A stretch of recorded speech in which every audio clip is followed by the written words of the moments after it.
Olá, gente! Eu sou Júnia Tolentino, professora de História. E o tema da nossa aula de hoje é a expansão marítima e comercial europeia.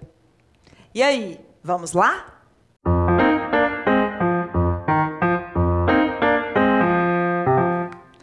Afinal, o que foram as grandes navegações? As grandes navegações é o nome dado ao período da história em que os europeus lançaram-se à navegação do Oceano Atlântico, em busca de um caminho para chegar ao Oriente, para encontrar as Índias, em busca das famosas especiarias. Esse processo foi liderado pelos portugueses. Um tempo depois, vieram também os espanhóis e outros países da Europa também, como Inglaterra, França, Holanda, entre outros. Os resultados foram as descobertas, coloca entre aspas aí para mim, por favor, de inúmeros locais até então desconhecidos pelos europeus, e a chegada ao continente americano em 1492. Mas, afinal, o que levou a esse grande acontecimento? A centralização política, o comércio e o surgimento da burguesia são os fatos mais significativos da história europeia, contribuindo em grande parte para a expansão marítima comercial da Europa. Mas quais foram esses fatores que causaram o expansionismo europeu? Vamos lá! Até o início das grandes navegações, o comércio era realizado principalmente no mar Mediterrâneo. E esse comércio era dominado pelas cidades italianas, Gênova e Veneza. As cidades italianas, elas controlavam a distribuição das especiarias na Europa. Mas, a partir da mudança para o Oceano Atlântico, o comércio com o mar Mediterrâneo, ele vai entrar em decadência.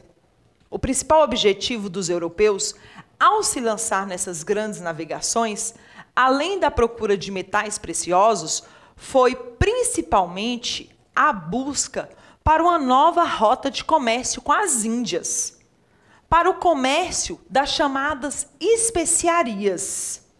Lembrando que as especiarias, elas eram artigos muito caros na Europa, eram artigos de luxo, era uma verdadeira relíquia.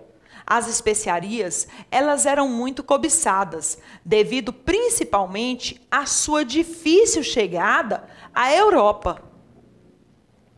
Pensa só o seguinte, eram os muçulmanos que controlavam as rotas das especiarias da Ásia. Eles transportavam essas especiarias no lombo de animais como cavalos, camelos, bois, mulas. Então, como eles transportavam essas especiarias no lombo de animais, a quantidade que era transportada era muito pequena. Então, quando essa especiaria chegava na Europa, por ser uma quantidade tão pequena, elas eram vendidas por um valor exorbitante, um valor muito alto. Então, os europeus, eles pensaram o seguinte: se nós descobríssemos uma rota que chegasse às Índias e levássemos um navio com capacidade de transporte muito maior, imagina o lucro que nós teríamos nessas grandes expedições? Pois é, foram motivados por essa ideia que eles se lançaram nessas grandes expedições em busca das especiarias. E o que eram essas especiarias? Eram a pimenta do reino, a noz moscada, a canela, o cravo da Índia, o gengibre e artigos raros, como a porcelana chinesa, artigos que não eram encontrados com muita facilidade na Europa. Os europeus, eles estavam em busca de um novo caminho para as Índias, em função da tomada de Constantinopla pelos turcos, o que a encareceu e dificultou ainda mais o comércio das especiarias.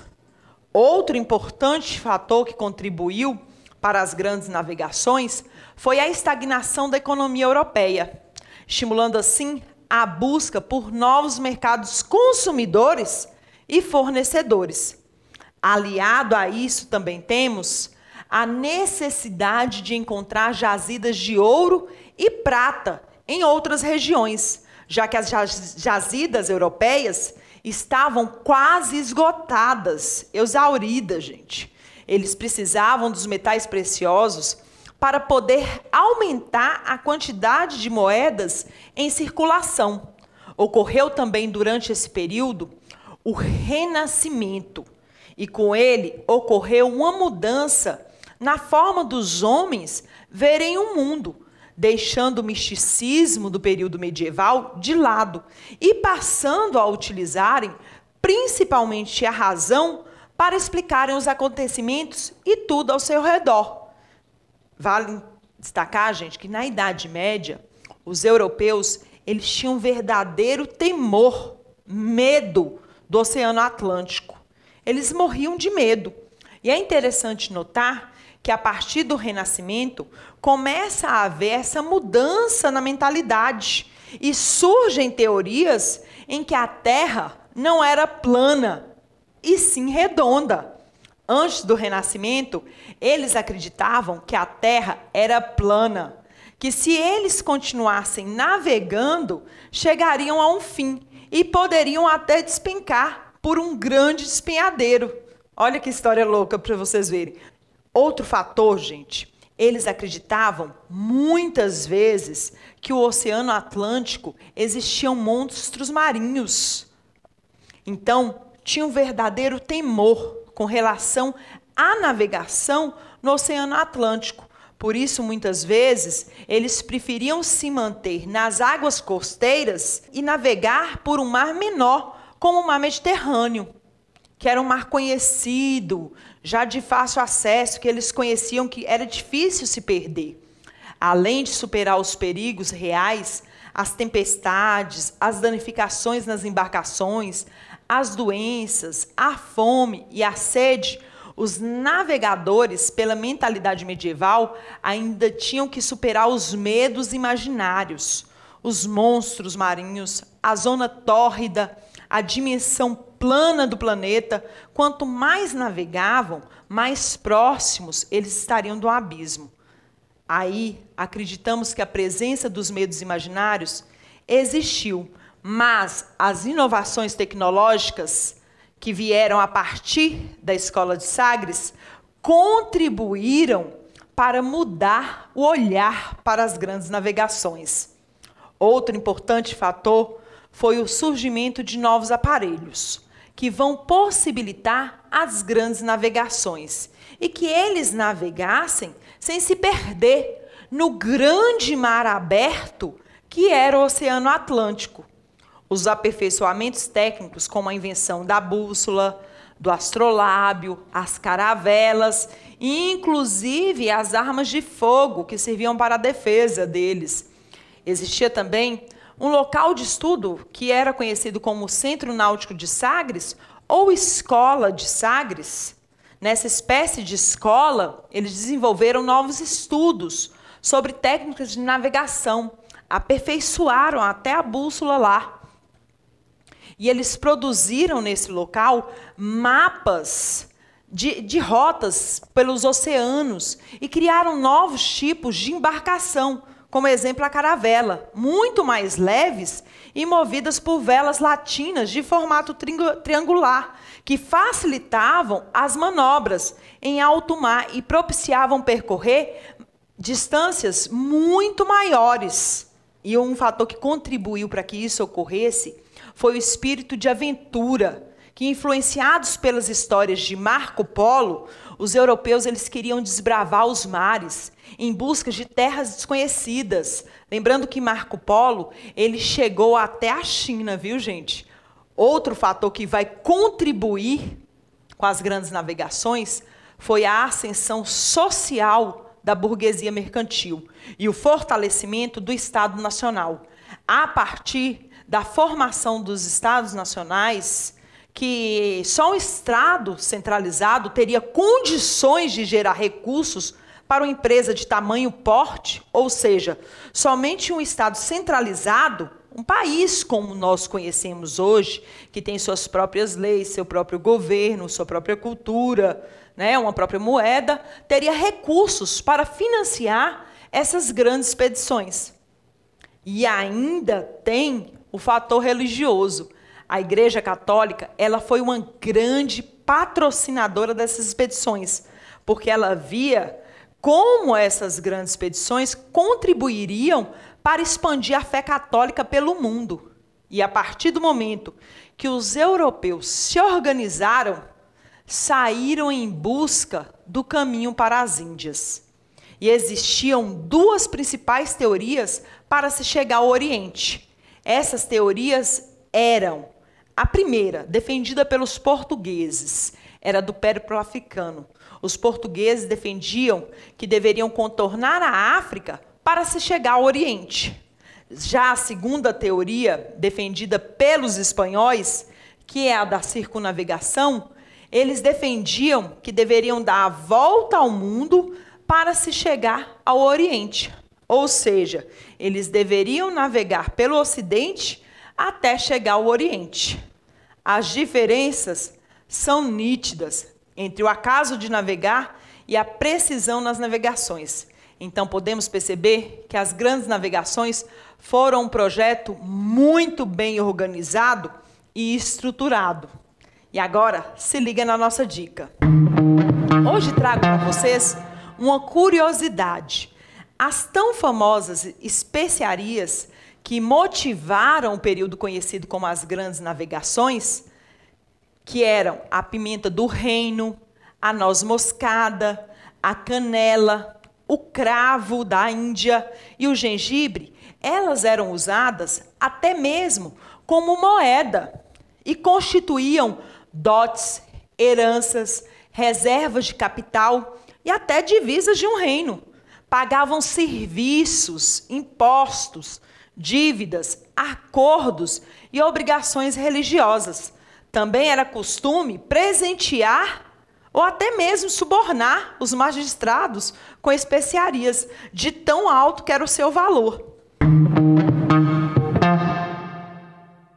Bem, gente, por hoje é só e até a nossa próxima aula. Tchau!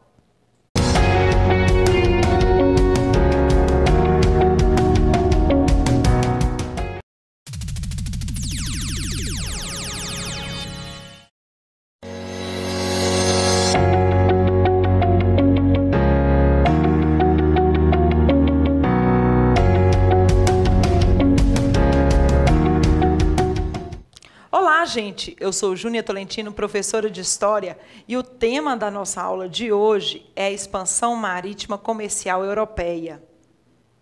Hoje, vamos ver os fatores que levaram ao pioneirismo português. Por que Portugal foi o primeiro país a se lançar nas grandes navegações? E aí, vamos lá?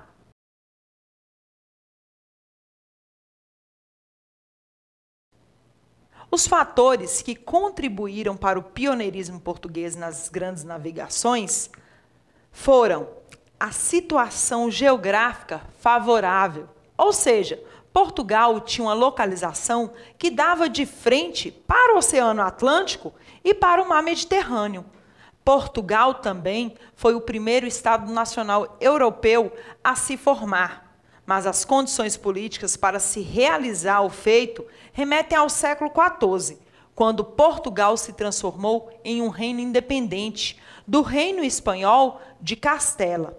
Tal independência aconteceu após a Revolução de Avis, ocorrida entre 1383 e 1385, quando Dom João I liderou as tropas portuguesas contra o rei Dom Fernando I de Castela, representante e herdeiro da dinastia de Borgonha.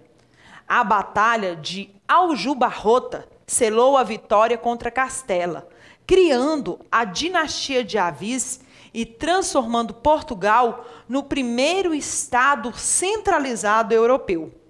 Após a deflagração da Revolução de Avis, Portugal passou por um processo de mudanças onde a nacionalização dos impostos, leis e exércitos favoreceram a ascendência das atividades comerciais de sua burguesia mercantil. A prosperidade material alcançada por meio desse conjunto de medidas ofereceu condições para o investimento em novas empreitadas mercantis. Essa centralização estava ligada à supremacia do rei sobre os demais senhores feudais, e no caso de Portugal, isso foi conseguido com o apoio da burguesia mercantil. Essa burguesia estava se consolidando no comércio da região desde a Terceira Cruzada, sendo que Lisboa havia se transformado em um importante entreposto comercial entre o Mar Mediterrâneo e o Mar do Norte, gerando um afluxo muito grande de recursos financeiros à burguesia local. Essa burguesia estava ainda interessada no comércio de especiarias com o Oriente, devido aos enormes lucros que esse comércio proporcionava. Esse enriquecimento possibilitou ao reino uma maior arrecadação de impostos e a utilização desses recursos financeiros no investimento do desenvolvimento técnico necessário para a navegação em alto mar. O infante português Dom Henrique, filho de Dom João I, reuniu em Sagres, no sul de Portugal, uma série de renomados cartógrafos, cosmógrafos e navegadores com o objetivo de encontrar as formas de realizar a chegada à Índia, contornando o continente africano. O resultado foi a elaboração de mapas que iriam orientar as viagens. A criação de novas embarcações também, como as caravelas, e o aperfeiçoamento de instrumentos de navegação, como a bússola e o astrolábio, também contribuíram para isso. Aliado a esses fatores, nesse período, as principais rotas comerciais estavam voltadas no trânsito entre a Ásia, China, Pérsia, Japão e Índia, e as nações mercantilistas europeias. Nesse período, quem controlava o comércio eram as cidades italianas.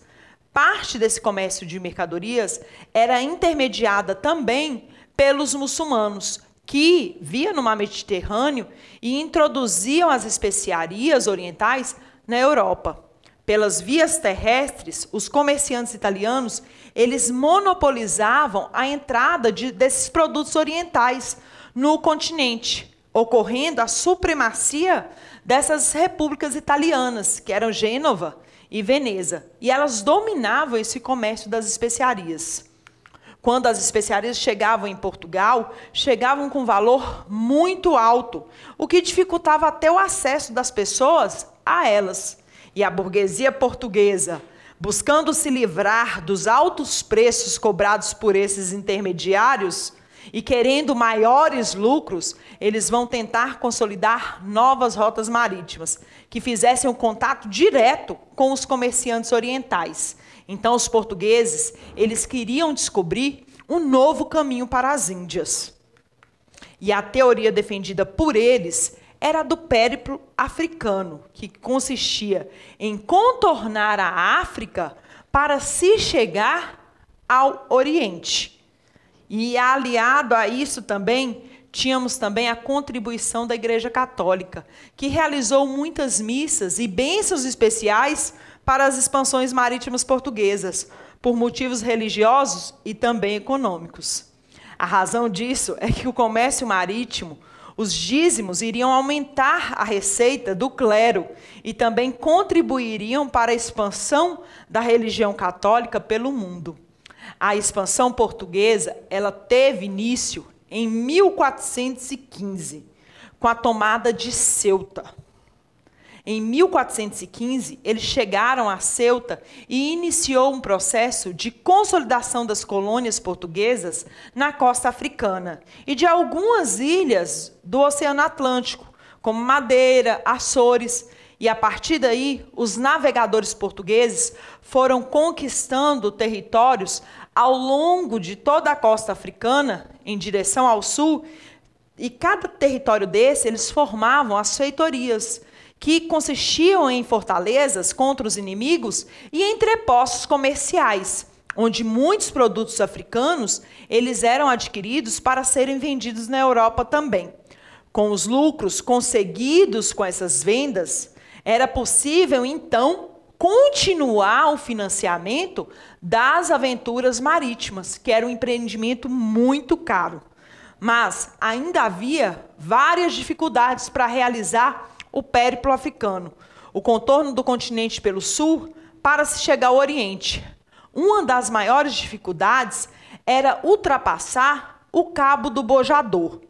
E ele só foi possível no ano de 1434 por Gil Eanes. Isso demorou, gente, mais de 15 anos. Como eram os lugares desconhecidos dos europeus, havia o mito de se tratar de uma zona inabitável devido ao calor e aos monstros existentes lá. Com a passagem por esse cabo, foi possível continuar a empreitada e acabar com aquele mito que lá existiam monstros. Outra dificuldade também era ultrapassar o Cabo das Tormentas, no extremo sul da África, feito conseguido por Bartolomeu Dias em 1488. 10 anos após a passagem pelo Cabo da Boa Esperança, e é interessante notar aqui que o primeiro nome que Bartolomeu Dias deu ao Cabo das Tormentas foi o Cabo das Tormentas, na verdade. Ele batizou porque lá era uma região muito perigosa, que existiam várias tormentas. Mas quando chegou a notícia ao rei português, ele decidiu mudar o nome e colocou o Cabo da Boa Esperança, pois já estava na metade do caminho para a chegada das Índias. Foi possível a Vasco da Gama chegar às Índias no ano de 1498, realizando o périplo africano e abrindo uma nova rota marítima para o Oriente. É interessante ressaltar aqui que a primeira viagem dos portugueses trouxe um lucro altíssimo. Apesar dos prejuízos com as naus que naufragaram, o lucro foi altíssimo. Com essa descoberta, o projeto de expansão marítima de Portugal parecia ter concretizado seus planos. Os portugueses, então, chegaram às Índias, descobriram o caminho, e os lucros eles foram enormes. No entanto, o início das explorações marítimas espanholas firmou uma concorrência com Portugal e Espanha, mas isso é um tema para a nossa próxima aula, que foram os tratados, a Bula Intercoetera e o Tratado de Tordesilhas, que vão definir os territórios dominados por esses dois países, Portugal e Espanha. Mas o processo de expansão marítima portuguesa chegou ao seu auge em 1500, quando o navegador Pedro Álvares Cabral anunciou a descoberta, entre aspas, das terras brasileiras.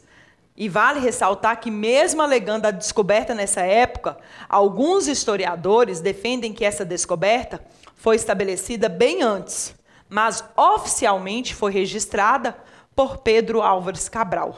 Anos depois, com a ascensão do processo de expansão marítima de outras nações europeias e a decadência do empreendimento comercial português com as Índias, o Brasil vai ser colonizado de fato por Portugal. A grandiosidade da expansão marítima portuguesa resultou, inclusive, na produção de um dos maiores poemas épicos da Idade Moderna, Os Lusíadas, escrito por Luís Vaz de Camões para retratar a saga de Vasco da Gama até chegar à cidade indiana de Calicut, em 1498.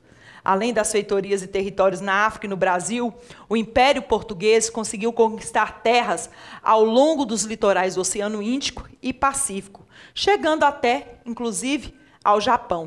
E se liga na nossa dica. Hoje, trago uma curiosidade para vocês. Enquanto o astrolábio ele foi produzido a partir de teorias matemáticas desenvolvidas pelos gregos, acredita-se que a bússola mais antiga do mundo foi inventada na China antiga e aperfeiçoada pelos europeus. Bem, por hoje é só e até a nossa próxima aula. Tchau!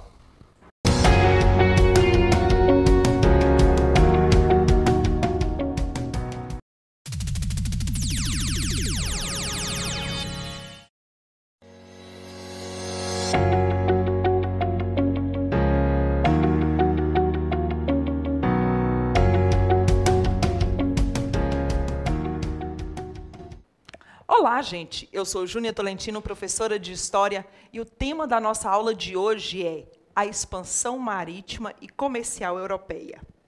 Hoje, vamos ver a expansão marítima espanhola. E aí, vamos lá?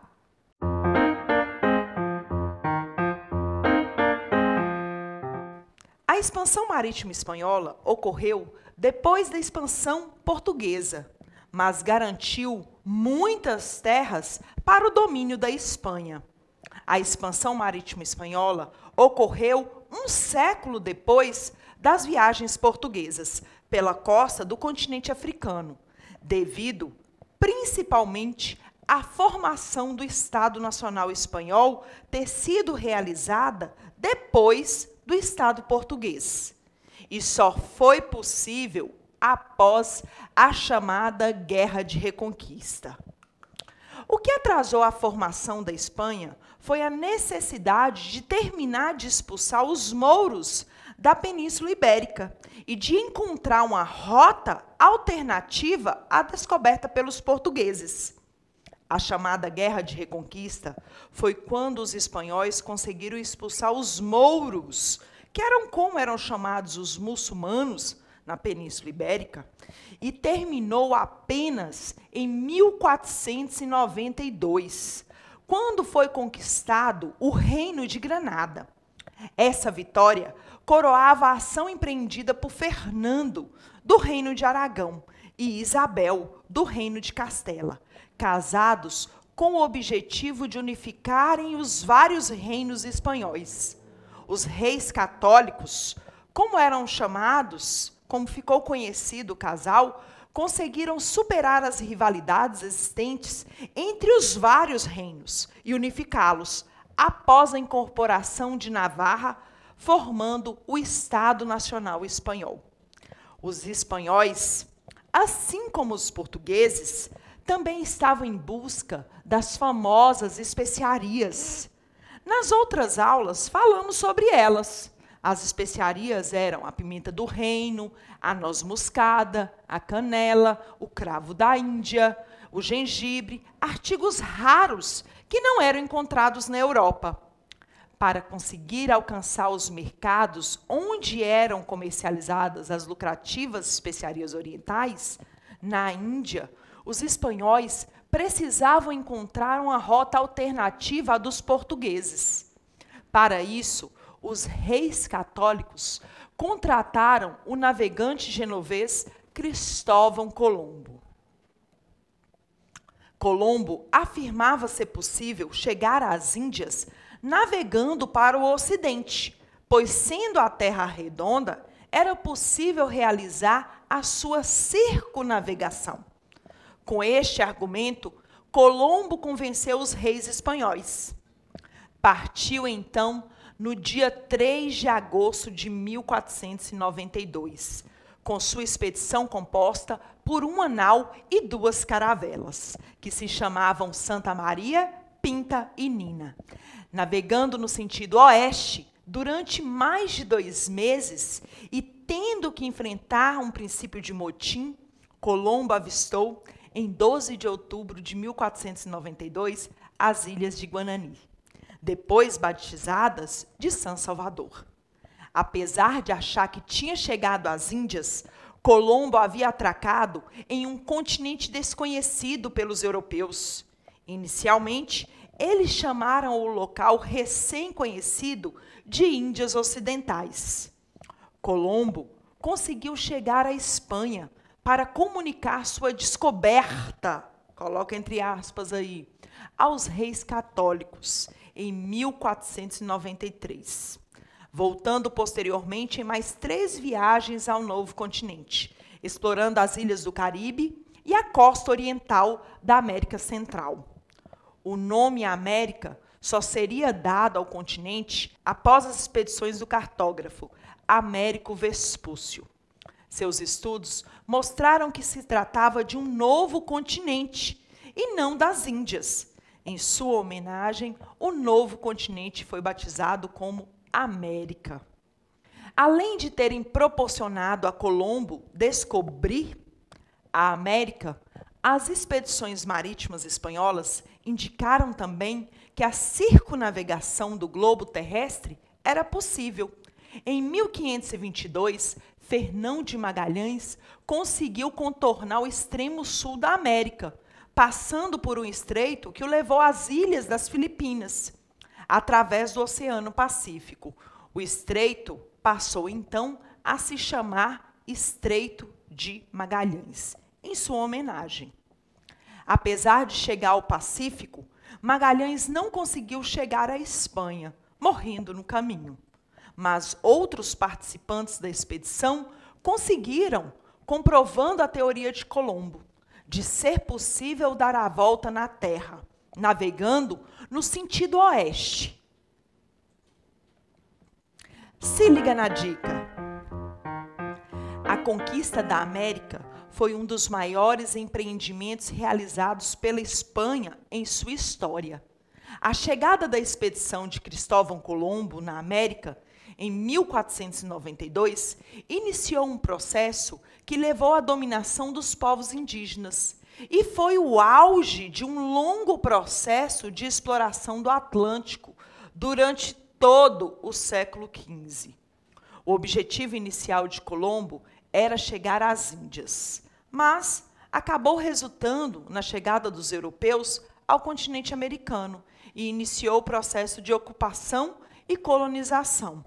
A conquista da América espanhola ocorreu por meio da violência. Os contatos que no início foram amigáveis, logo foram substituídos pela ambição do espanhol de conquistar e explorar, principalmente encontrar os metais preciosos.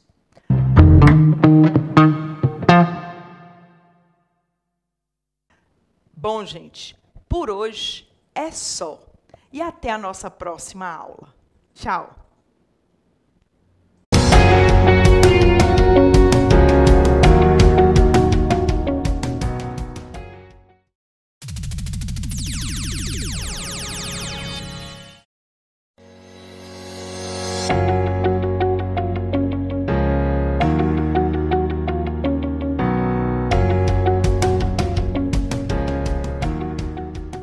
Olá, gente! Eu sou Júnia Tolentino, professora de História, e o tema da nossa aula de hoje é a expansão marítima e comercial europeia.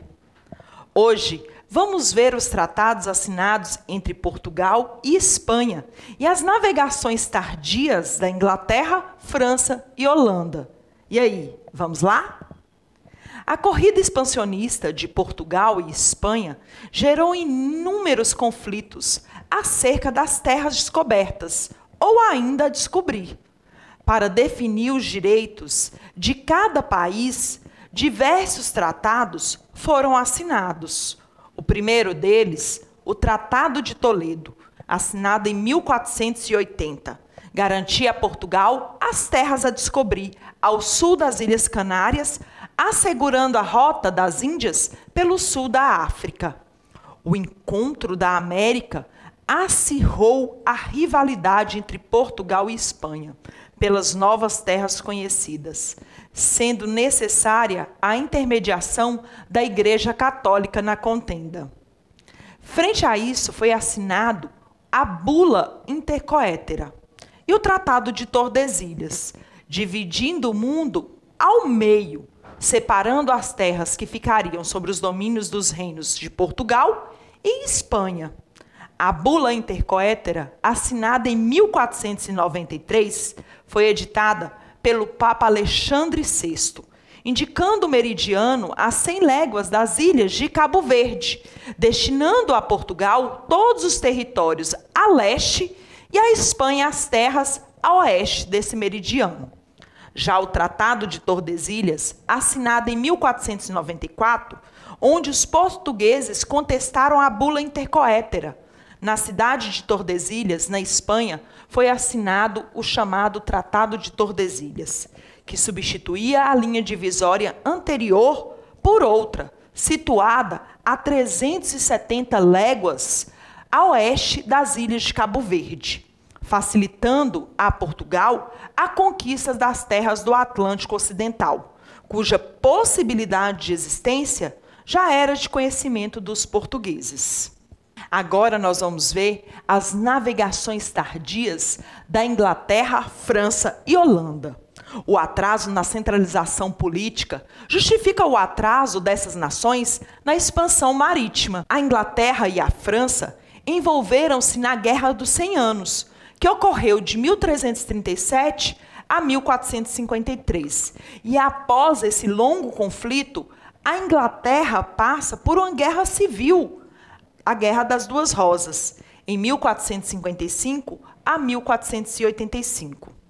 Já a França, no final do conflito com a Inglaterra, enfrenta um período de lutas no reinado de Luís XI. Somente após estes conflitos internos é que os ingleses, que foi durante o governo de Elizabeth I, e os franceses, que foi durante o reinado de Francisco I, iniciaram a expansão marítima.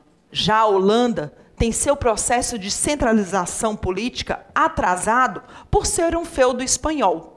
Somente com o enfraquecimento da Espanha e com o processo de sua independência é que os holandeses iniciarão a expansão marítima.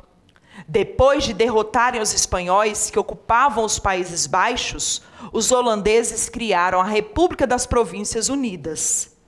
E através da poderosa Companhia das Índias, os holandeses estabeleceram um poderoso império colonial.